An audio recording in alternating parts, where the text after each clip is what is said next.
gitu. Kembali lagi di Rakyat Podcast, semua orang berhak berbicara dan semua orang berhak didengarkan. Nah, kali ini kami menghadirkan orang yang cukup luar biasa di Halmahera Tengah, bahkan juga dikenal di Provinsi Maluku Utara, dan bahkan juga dikenal di nasional di Indonesia ya.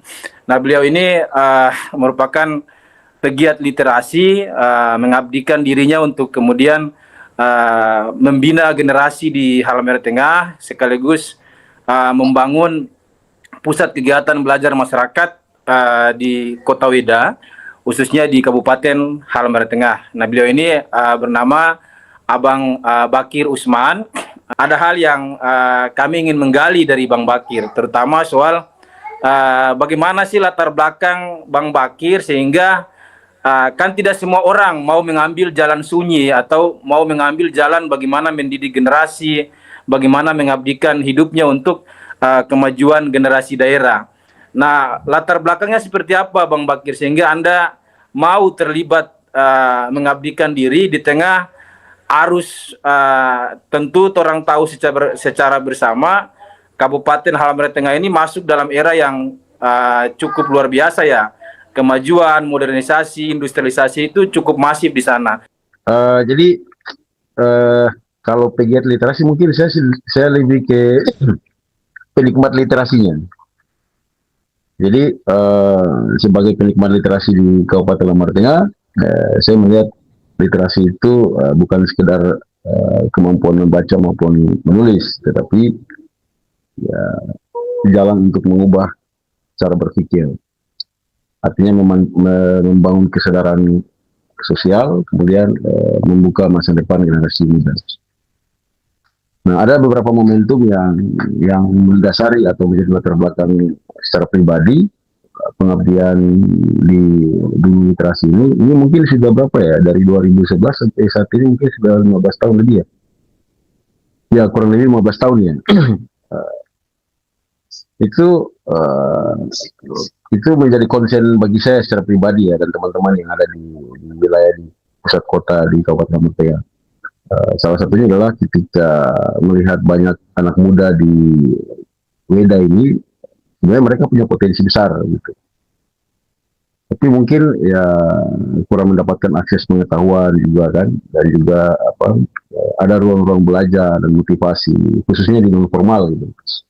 Nah, sering kalah dalam keterbatasan fasilitas, lingkungan, dan kemudian minimnya budaya membaca. Dan saya juga menyadari bahwa daerah seperti Halmahera Tengah ini memiliki kekayaan budaya yang cukup luar biasa. Artinya nilai lokalnya, kearifan masyarakatnya, tetapi sering terdokumentasi dan tidak diwariskan secara baik kepada generasi muda. Nah, dari situ muncul keyakinan bahwa literasi itu harus menjadi penggerak kebudayaan gitu. Jadi ada literasi baca tulis dan kemudian ada literasi budaya, bagaimana mengembangkan kearifan lokal. Nah, bukan hanya kegiatan akademik gitu, anak muda juga artinya perlu diajak untuk membaca dan kemudian membaca dunia mereka sendiri gitu, bagaimana mengasah pikiran dan memahami identitas dan daerahnya, lalu berani bermimpi lebih besar. Intinya di situ.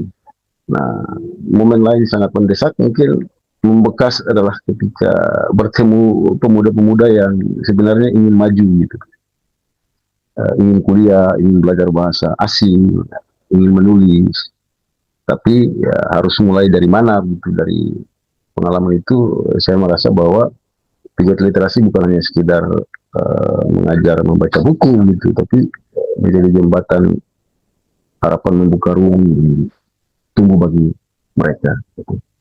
Karena itu berbagai kegiatan seperti diskusi, dan kemudian ada beberapa item yang camping literasi yang melibatkan beberapa komunitas yang ada di Weda.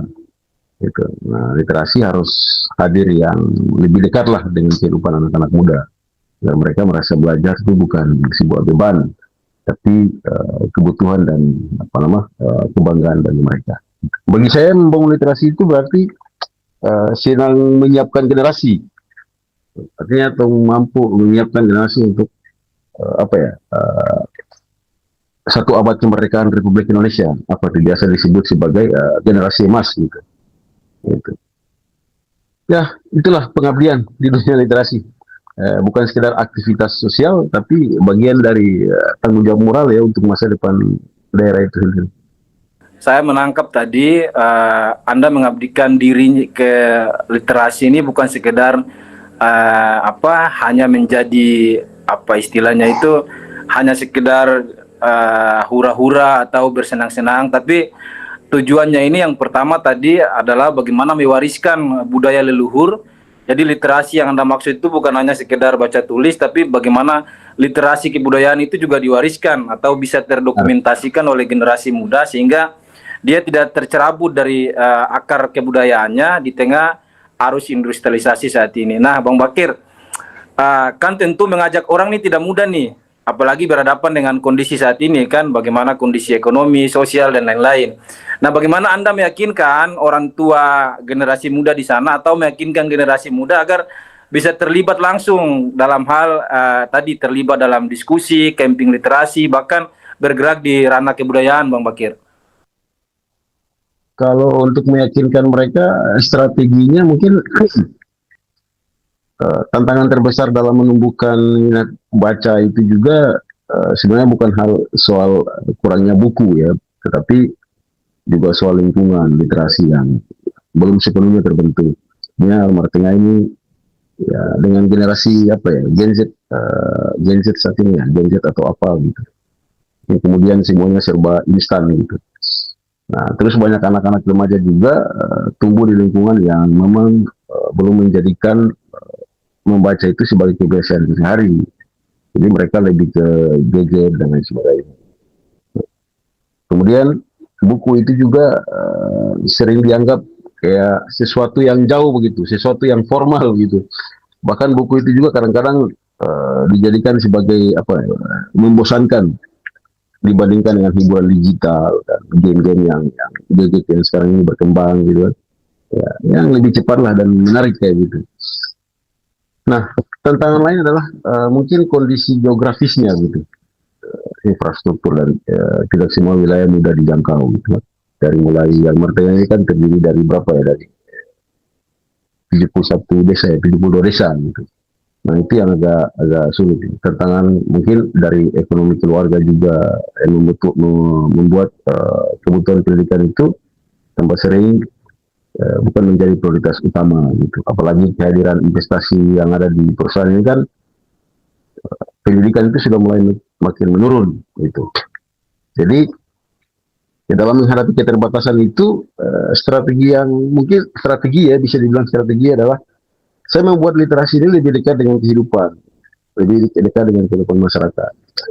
Bukan hanya sebagai apa ya, berbasis ruang kelas anak muda, tapi biasanya lebih tertarik jika literasi itu dikemas secara kreatif dan menyenangkan gitu.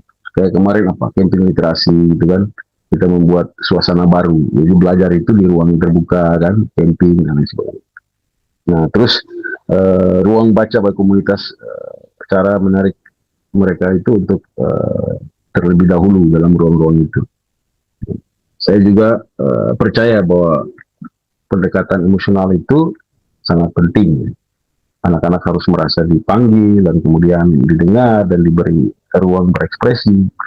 Ketika mereka merasa nyaman dalam komunitas belajar, minat membaca biasanya tumbuh secara alami. Jadi keinginan itu mesti diajak. Gitu. Jadi yang dibangun bukan hanya kebiasaan membaca, tapi rasa percaya diri dan semangat belajar. Gitu. Strategi lain mungkin memanfaatkan jaringan komunitas.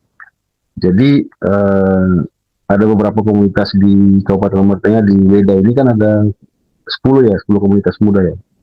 Nah, di jaring itu yang harus dibangun. Dan kemudian kayak organisasi-organisasi masyarakat gitu. Ada beberapa, ada di sini ada Muhammadiyah, ada KMPI, ada Ansor dan sebagainya.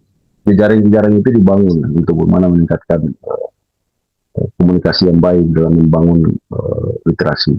Nah, kami juga mengikuti ya perkembangan bagaimana Bang Bakir mengelola literasi di Halmahera Tengah, mulai dari bagaimana mengajak anak muda untuk membaca, kemudian bagaimana mengajak anak muda untuk kemudian mewariskan kebudayaan leluhur ya, mulai dari tari-tarian atau yang kita sering dengar ada Sanggar Kabata juga yang kemudian itu juga bergabung di bagian dari yang Bang Bakir gerakan.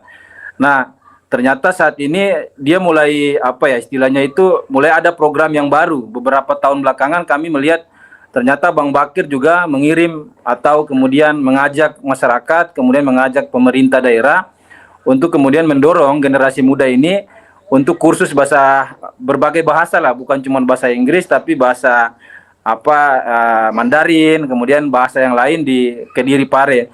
Nah, motivasi seperti apa Bang Bakir sehingga Anda merasa ini sangat penting untuk kemudian didorong di Halmahera Tengah, Bang Bakir? Ya, jadi salah satunya itu mungkin semangat untuk membangun generasi muda itu setiap zaman pasti berganti lah, dan kemudian untuk mempersiapkan generasi emas di tahun 2045 ini, di satu abad kemerdekaan ini, penting anak-anak muda saat ini yang mulai tumbuh itu harus punya bekal pengetahuan, bekal kreativitas lah yang mereka miliki. Karena daya saing untuk sumber daya manusia juga semakin keras. Nah, saya belajar dari gini, pengalaman saya waktu di PT Dabay Nikel ya. Nah, waktu di Human Resource Development HRD itu, ternyata saya banyak belajar di situ. Ternyata kemampuannya seperti ini gitu. Halmahera Tengah ini Maluku Utara ya kapasitasnya maaf ya seperti ini, dan kemudian lebih banyak dari luar gitu kan. Dari situ saya mencoba untuk mengambil kesimpulan, dan kemudian saya berdiskusi dengan beberapa kepala desa yang ada di Weda, termasuk kepala desa Weda, Pidijaya, dan Wera itu, dan kemudian akses itu kita coba diskusi dengan Bupati Halmahera Tengah. Kemudian itu direspon, dan kemudian diberikanlah support akses anggaran untuk diberangkatkan ke Pare. Kurang lebih berapa ya? 3 bulan lah, 3 bulan selama mereka belajar sini. Intinya begini, selama daerah Halmahera Tengah ini dibangun kurang lebih berapa ya, dari 2007 peralihan ke Kabupaten Halmahera Tengah dari Tidore Sosio ke Weda ini, itu sebenarnya generasi muda ini cukup disayangkan gitu, tidak ada skill yang mereka bangun di situ, baik dari program pemerintah maupun baik dari program komunitas. Nah, kehadiran pemerintahan yang baru, Ikram Maulana Sangaji, dan kemudian Ahwan Jumadil, dan kemudian Pak Sekda Bahari Sudirman ini, ya ini menjadi pintu utama gitu untuk bisa mengembangkan pendidikan informal itu untuk life skill, pengetahuan bahasa Inggris, bahasa Arab, sama bahasa asing gitu. Bang Bakir, ini kan sudah banyak sekali kontribusi Anda untuk khususnya generasi muda di Halmahera Tengah ya. Mulai dari, kalau saya melihatnya kan ternyata bukan hanya siswa, ada guru-guru juga yang kemudian bekerja sama dengan Anda. Ini luar biasa sekali ya. Artinya guru-guru yang mengajar bahasa Inggris yang belum fasih ternyata didorong juga untuk kemudian kursus di Pare. Nah, seberapa jauh sih Bang Bakir, atau seberapa banyak generasi muda di Halmahera Tengah yang sudah mengambil bagian, terlibat, kemudian seberapa banyak sekolah-sekolah yang kemudian mengirimkan gurunya untuk bekerja sama untuk kursus di Pare, Bang Bakir? Ya, sejauh ini kurang lebih 100 berapa ya? Sudah 102 orang dari sejak tahun 2024 dan 25, dan saat ini 26 ini kami sedang menunggu progres itu. Dan untuk sekolah itu di semua wilayah Kabupaten Halmahera Tengah ada beberapa sekolah, khususnya sekolah SD, sekolah dasar gitu, guru-gurunya yang bahasa Inggrisnya belum ini dikirim ke Pare. Guru-guru itu kurang lebih 20 orang yang dikirim ke Pare, dan kemudian anak-anak itu alhamdulillah saat ini mereka sudah ada yang sudah melanjutkan kuliah S2 dengan lulusan TOEFL kan, bisa berbahasa Inggris. Artinya bisa percaya diri lah mereka berkomunikasi dengan orang lain karena sudah bisa menguasai bahasa asing. Dan kemudian ada juga yang mungkin sudah ngajar di pesantren, ada pesantren di sini mereka sudah ngajar. Dan kemudian ada juga yang sudah ada sih beberapa siswa yang mengikuti seleksi paskibraka tingkat nasional karena memang modalnya bahasa asing gitu. Dan kemudian terakhir kemarin itu saya baca berita itu siapa ya? Uril ya. Uril, benar ya, Uril ya. Dari Sunda Selatan, benar. Nah, dia itu salah satunya yang kemarin terakhir ikut bahasa asing program terakhir. Dan kemudian alhamdulillah artinya matematika hitungannya sudah oke dan bahasa Inggrisnya sudah oke, ya itu tidak menutup kemungkinan bisa bersaing di internasional gitu. Itulah sebenarnya yang menjadi konsen kita di sini, jadi konsen pemerintah daerah, jadi konsen kita sebagai komunitas atas literasi gitu untuk membangun kesadaran sosial di sini. Bang Bakir, ini menarik ya, karena kontribusi yang Anda lakukan ini tidak hanya kemudian berefek hanya sekedar orang datang terlibat, tapi ternyata dia membekas di hati, karena ternyata ada yang tadinya tidak tahu bahasa Inggris, akhirnya tahu bahasa Inggris, tahu bahasa Arab, bahasa asing, bahkan punya prestasi seperti Uril yang bersaing di tingkat internasional untuk matematika. Nah, tadi juga saya mendengar Anda menyinggung soal beberapa pemerintahan yang berjalan, itu justru baru pemerintahan Ikram Malan Sangaji dan Pak Alan Jumadil dan Pak Bahri Sudirman. Apakah sebelumnya itu sudah ada tawaran-tawaran kerjasama dari Bang Bakir, atau memang belum ada sama sekali, atau tidak ada perhatian serius dari pemerintahan sebelumnya, Bang Bakir? Kehadiran Bupati Ikram Malan Sangaji ini dokter Ikram Malan Sangaji ini dan didampingi oleh Ahlan Jumadil sebagai wakil bupati dan Pak Sekda Bahri Sudirman ini menjadi catatan penting. Intinya apa ya? Istilahnya saya mulai berpikir menggunakan teori perbandingan gitu loh. Artinya memaksakan kita harus melakukan teori perbandingan, membaca ulang gitu. Nah, sebenarnya program ini itu sudah direncanakan cukup lama gitu. Artinya selain dari kursus dan pelatihan komputer kan, belajar gratis hanya bayar iuran listrik gitu. Itu yang kemudian orang lakukan. Dan saat ini komputer yang sudah sudah pegang sertifikasi komputer itu mungkin sudah lebih dari 1.000 gitu. Dan kemudian ada berapa banyak yang sudah bekerja sebagai administrasi, salah satunya di perusahaan juga kan. Ada yang tersebar di wilayah-wilayah birokrasi. Nah, perencanaan ini itu sudah direncanakan sejak berdirinya literasi ini gitu. 2011 ya, 2011 sampai 1. Gitu. Tapi kita mencoba untuk berkomunikasi itu. Mungkin belum jodoh kayaknya waktu itu. Mungkin di pemerintahan yang lalu belum jodoh, makanya belum dapat gitu, istrinya belum dapat. Akhirnya itu saya kemarin itu sempat minta komputer juga gitu untuk bagaimana meringankan beban saya untuk mengajar pada generasi. Cuman karena belum jodoh juga makanya belum dapat juga. Nah, akhirnya setelah Bapak Ikram Malan Sangaji jadi Bupati Halmahera Tengah, waktu itu beliau masih pejabat sementara ya. Saya datang, saya cuma kasih tahu begini, izin Pak Bupati, saya Bakir Usman, saya pengelola literasi Kabupaten Halmahera Tengah, saya butuh ini untuk mengajar generasi. Tanpa basa-basi, beliau langsung kontak sama Pak Kadis Pendidikan waktu itu Pak Om Haji ya.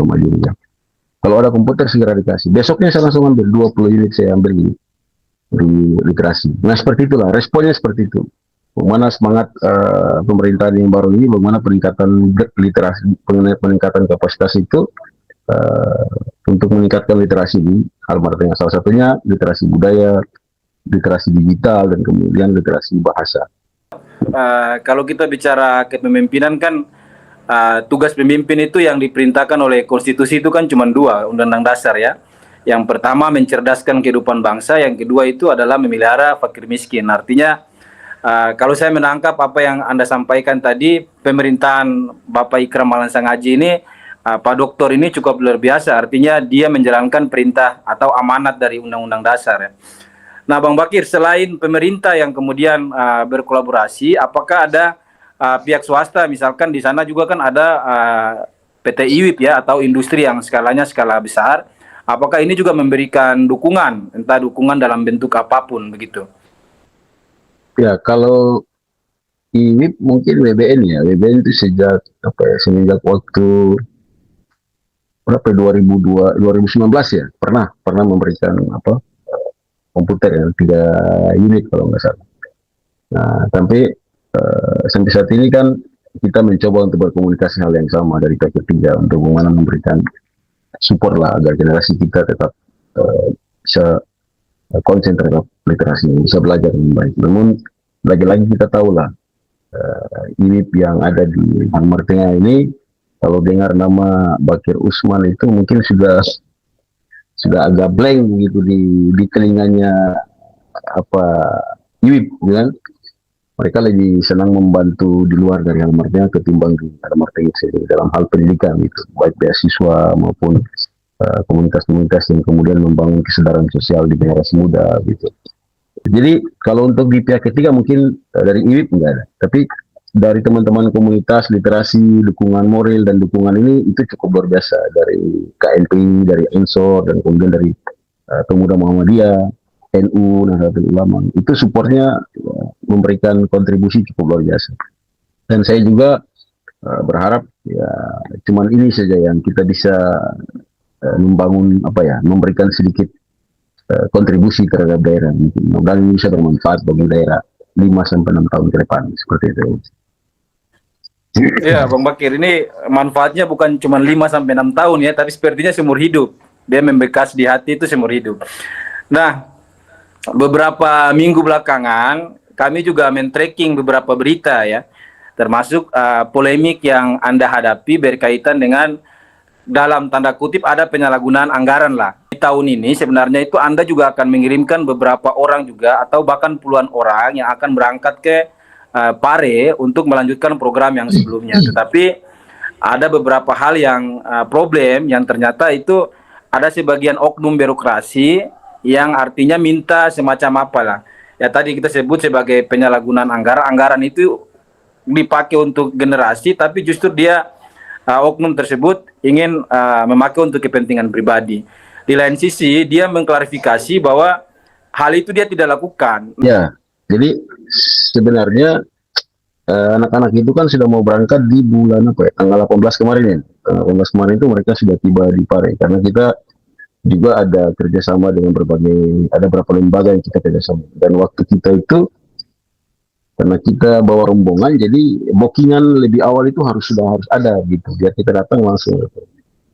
Nah, setelah terkonfirmasi kegiatannya, terlepas dari kegiatan itu bentuk hibah maupun melekat sebagai kegiatan, nah ada tuh oknum kepala bidang pemuda dan olahraga di Spora Kabupaten Mardanya itu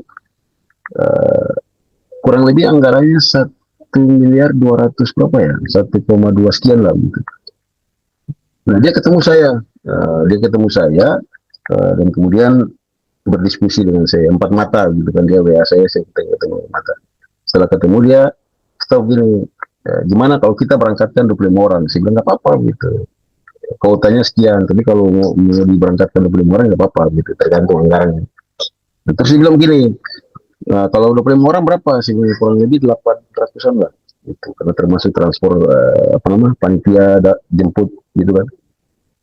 Nah, terus dia bilang saya gini, oke kalau gitu deal ya 800 gitu kita kasih. Terus dia kasih tahu bahwa di DPA itu anggarannya 1, sekian. Terus saya tanya, terus yang sisanya di mana? Dia bilang ini. Ya nanti sisanya kita aja. Dia bilang, oh begitu ya gitu. Nanti minta tolong laporannya dibuat 1, sekian gitu kan. Nah, saya tidak mau beresiko di situ. Wah, saya tidak mau kalau gitu. Kalau misalkan dikasih 800-an untuk 25 orang kota itu berangkat, berita acara atau apa yang bisa saya tanda tangan dalam bentuk kita sih nggak apa-apa 800-annya, biar saya buat laporan berdasarkan dengan peserta yang berangkat. Tapi kalau saya disuruh pertanggungjawabkan semua, wah itu saya nggak mau gitu. Saya tidak mau beresiko gitu kan. Nah, 4 kali terakhir kemarin ini saya sudah berusaha menjaga integritas jati diri saya gitu. Saya berusaha menjadi orang yang jujur gitu dalam melaksanakan kegiatan gitu. Nah, tapi lagi-lagi seperti itu, akhirnya polemik itu berjalan. Saya kontak dia terakhir, saya bilang gimana Pak Kabit, kebetulan ini tanggalnya sudah mau jadi saya mau butuh konfirmasi soal keberangkatannya. Jadi dia ngomong ke saya gitu, saya mau deal juga tidak mau, jadi makanya saya mau urus. Saya bilang, kalau begitu, saya bilang ini bukan saya urus PL begitu, proyek gitu kan, ini saya urus generasi muda gitu. Tapi kalau main-main begitu, sama saja lu tidak punya itikat baik gitu sebagai kaum birokrat gitu. Nah, terakhir berita kemarin itu muncul itu kan saya bilang, kalau lu merasa saya fitnah sama lu dan lu merasa bahwa itu pencemaran nama baik, lapor polisi. Gitu. Nggak apa-apa gitu. Laporin aja. Biar saya kasih tahu semua gitu kan. Ini ada beberapa gitu. Saya sudah cukup sabar gitu. Apa dari PT Weda Bay Nikel saya mencoba menghibahkan diri sebagai dan kemudian dimasuk di wilayah kembali mengabdi di daerah, terus ada hal-hal yang nah itu kan kesal juga kan, maksudnya agak pusing juga gitu. Nah itu memperhambat, sementara peserta yang ada di sini itu sudah menunggu gitu. Orang tua pada tanya-tanya itu gimana anak-anak kita. Nah karena keterlambatan beliau itu yang kemudian deal-dealnya kenapa. Dia pernah ketemu saya sama Pak Kepala Dinas Pendidikan kan, Kepala Dinas Pendidikan, sorry, Kepala Dinas Kebudayaan Olahraga gitu. Ketemu di salah satu kafe. Nah, kemudian dia bilang di Kadis, sudah Pak Kadis Bakir sudah setuju. Gitu. Terus saya bilang setuju apanya gitu. Nah, gitu. Kalau 800 untuk 25 orang berangkat, oke saya setuju. Tapi kalau misalkan disuruh buat pertanggungjawaban 1 koma, mohon maaf saya tidak mau gitu. Kan begitu, sama kayak kejadian tahun lalu juga sama. Gitu. Makanya birokrasi ini agak ribet juga. Sebenarnya itikat baik dari pemimpin Pak Bupati Keramalan Sangaji yang sementara berjalan ini itu dinodai oleh bawahan-bawahannya begitu. Itu yang sengaja akhirnya kita juga agak stres juga gitu kan. Maksudnya agak marah sih ya gitu. Saya kasih tahu ke dia, terserah lapor polisi aja, kasih tahu aja. Nah makanya besok ini Selasa itu kan libur. Selasa itu kita mau minta hearing sama mereka, kita butuh kejelasannya, dan kemudian hari Kamis itu saya akan menyurat ke DPRD Kabupaten Lombok Tengah untuk minta mediasi. Kemudian ada beberapa bukti catatan dan kemudian ini juga saya print semuanya, print out untuk saya mediasi dengan DPRD terkait dengan masalah ini kan. Seperti itu Bung Ali. Dan saya sudah bilang saya tidak main-main gitu loh gitu. Saya ngurusin ini, saya udah hibahi diri saya begitu. Saya udah nggak kerja lagi gitu. Saya cuma pengen generasi saya itu harus mampu bersaing dengan orang-orang yang apalagi modernisasi ini sudah semakin berkembang, industri sudah semakin besar, persaingan global juga semakin tinggi. Apalagi sekarang kan kalau melanjutkan S2 itu kan harus bahasa Inggris juga tuh. Harus TOEFL, harus bisa berkomunikasi bahasa Inggris dengan baik. Nah, ini begini. Berarti oknum ASN ini yang mencoba memperhambat niat baik dari pemerintah daerah itu sendiri. Anda sampaikan ini sudah belasan tahun lah, dan itu berdarah-darah. Nah, ternyata di tahun 2026 ini kan Anda menghadapi problem yang berkaitan dengan birokrasi yang berupaya untuk menyalahgunakan anggaran lah. Nah, seandainya kalau Anda bertemu langsung dengan Bupati Halmahera Tengah atau bahkan melakukan hearing dengan DPRD, karena kalau kita lihat fakta-fakta yang Anda sampaikan, mulai dari chat-chat dia di WhatsApp, nah ini kan sudah melanggar sekali atau melanggar etika aparatur sipil negara lah. Nah, artinya ada upaya untuk korupsi anggaran. Nah, seandainya atau Anda bertemu langsung dengan Pak Bupati Halmahera Tengah atau bahkan dengan DPRD nanti hearing, tuntutan seperti apa yang ingin Anda tegaskan kepada oknum birokrasi ini, karena sudah cukup mengerikan bagi saya ini, Bung Bakir. Kalau misalkan saya ketemu Pak Bupati maupun hearing dengan DPR, mungkin ya yang bersangkutan jangan lagi di situ, artinya ditaruh di tempat yang mungkin kalau bisa dipecat saja, karena itu juga virus sebenarnya, virus bagi generasi yang lain. Ini TPP ya kalau nggak salah, sudah diberikan oleh Bupati Halmahera Tengah itu cukup besar loh, itu besar sekali gitu. Tapi pungli-pungli dan lain sebagainya itu kan masih ada. Itu berarti mereka menganggap bahwa TPP yang diberikan oleh Bupati Halmahera Tengah itu kan kecil sebenarnya mereka. Yang mereka menganggap seperti itu. Akhirnya di sela-sela kegiatan-kegiatan mereka sering gitu. Dan sebenarnya itu kalau toleransi sebenarnya enggak juga gitu. Saya sampai ngomong gini, saya bukan ngurus proyek gitu, saya bukan ngurus PL gitu. Saya ngurus ini generasi muda artinya gitu. Jadi jangan main-main. Gitu. jangan main-main lah gitu. Ini masa depan anak-anak nih. Kalau lu berani untuk memperhambat, mempersulit, ya saya berharap masalah ini tidak akan selesai gitu. Gitu. Soal pemecatan dan lain sebagainya sudah, kalau misalkan itu melanggar ketentuan dan etika ya silakan gitu. Soal apa dan segala macam, tapi itu harus ditindak keras gitu. Gitu. Dan saya tidak akan pernah berhenti sampai di sini karena ini menyangkut generasi muda loh gitu. Saya berusaha mendidik gitu sehingga segala keterbatasan yang ada yang saya miliki. Saya mencoba untuk mendidik generasi ini lewat kegiatan-kegiatan sosial yang saya buat. Tapi kalau datang ke sini terus membuat polemik-polemik begini kan tidak bagus juga kan memperhambat kan. Itulah. Nanti kalau misalkan Heri ini DPR dan kemudian itu terbukti itu pelanggaran ya sudah itu urusan ASN kan dia mau dikemanakan. Tapi tugas saya sebagai pegiat atau penikmat literasi sebagai ini ya saya cuma sampaikan ini Pak Dewan seperti ini nih sebagai pengawasan. Inilah kondisi birokrasi yang oknum birokrasi yang kemudian mencoba untuk melakukan hal-hal yang melanggar etika gitu. Seperti itu gitu. Karena saya tidak mau juga begitu diam begini gitu. Sementara kita ini diperhamba, dipersulit dan lain sebagainya. Kata orang-orang ya udah sabar saja itu mungkin nanti kita berdoa dengan Tuhan. Jangan terlalu merepotin Tuhan lah. Gitu. Kita sama-sama manusia gitu. Apa susahnya kita ayo kita sama-sama. Kita lihat baik sama-sama. Itu pahala dan tidak itu urusan Tuhan. Yang penting kita punya nama itu aja.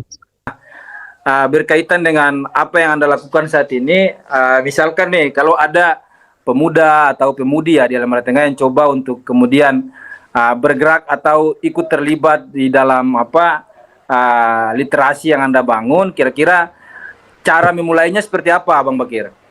Sederhananya itu jangan menunggu sempurna untuk mulai bergerak gitu. Istilahnya gerakan literasi itu tidak selalu dimulai dari gedung yang besar gitu kan, perpustakaan yang lengkap dengan mobilernya gitu, atau dana yang banyak, dan kemudian kadang perubahan besar itu justru lahir dari langkah yang kecil, dari hal-hal yang kecil itu bisa menciptakan yang besar. Ya jadi jangan merasa kecil hanya karena berasal dari daerah. Jadi kita merasa terlalu kuno begitu kan dari daerah-daerah tertentu. Tapi tanggung jawab sebagai bahasa yang paling keren itu mendidik adalah tanggung jawab orang-orang terdidik gitu. Jadi kita mulailah dari hal yang kecil. 2011 itu sampai saat ini waktunya cukup lama loh sebenarnya. Waktunya cukup lama dan itu sampai 2024 baru kita disupport ya sama pemerintahan yang sekarang. Dan itu berdarah-darah sejak 2011 yang bisa ngajar gratis, saya kerja di perusahaan waktu itu bolak-balik ngajar gitu kan. Tapi intinya adalah konsisten gitu. Intinya konsisten sama yang gitu. Mulailah dari apa yang bisa dilakukan gitu, untuk hari ini gitu. Artinya tidak perlu menunggu kaya gitu kan, tidak perlu menunggu terkenal gitu, atau tidak perlu menunggu sempurna gitu.